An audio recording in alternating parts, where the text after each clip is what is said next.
باندې اوس په دې وخت کې خلک غنم خرڅ کړي دا لګي نو چې کوم شی په پټي کې لري هغه خرڅ کړي او پیسې وشي پته وته لګي چې زما دا تمباکو یا دا نور شی د دومره پیسې کوي او دا حج ته داخله نه کوي یا تمباکو نه خرڅ کړي او پیسې څه شوي دي او حج ته داخله نه کوي دا انتهایی ګناهګار دی په مسلمان باندې حج فرض شي هغه عمرې نه راځي تاسو خیر کنه چې کله به حج پیسې ورسې 18 20 تا د دې څه سیوا پیسې ورسې دا عمرې نه راځي حج نه شي الکه دا ګناه ده دا باندې حج فرض دی حج نه راځي عمره په دا باندې فرض نه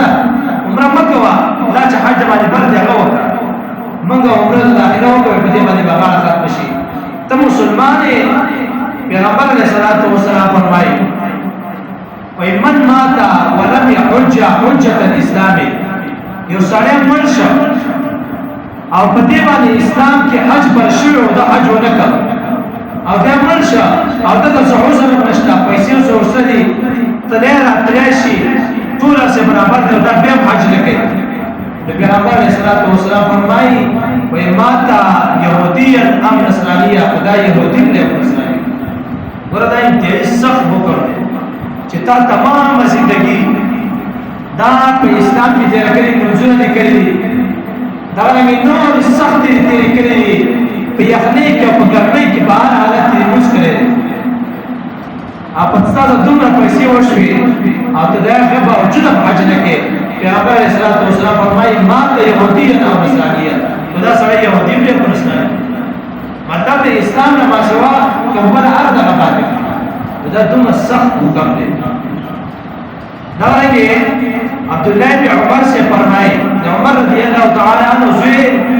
عبد الله سے فرمائے و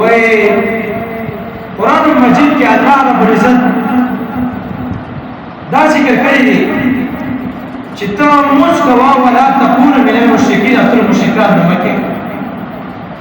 چې موږ لکه پته لګي چې الله رب العزت فرمایي چې ته مشرک ته کافر چې ته موږ لکه خیر روح خیر جوړه دا موجوده موږ لکه ولا تكون من المشرکین الله فرمایي ته مشرکان مکه چې ته موږ لکه دقرن عبد الله بن عمر سے فرمایي ته یو مسلمان دی تا باندې الله رب العزت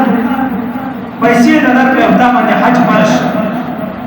چې په تا باندې حج فرض او ته حج نه کې د قیامت په ورځ باندې بستا په ترتیب باندې لیکلي چې دا مشرک دی کافر به کېږي کافر مشرک دا الفاظ باندې د قیامت په ورځ باندې ستا په ترتیب باندې چې کوم سړي باندې حج فرض او حج وکړي دومره لازمي خبره ده بل حدیث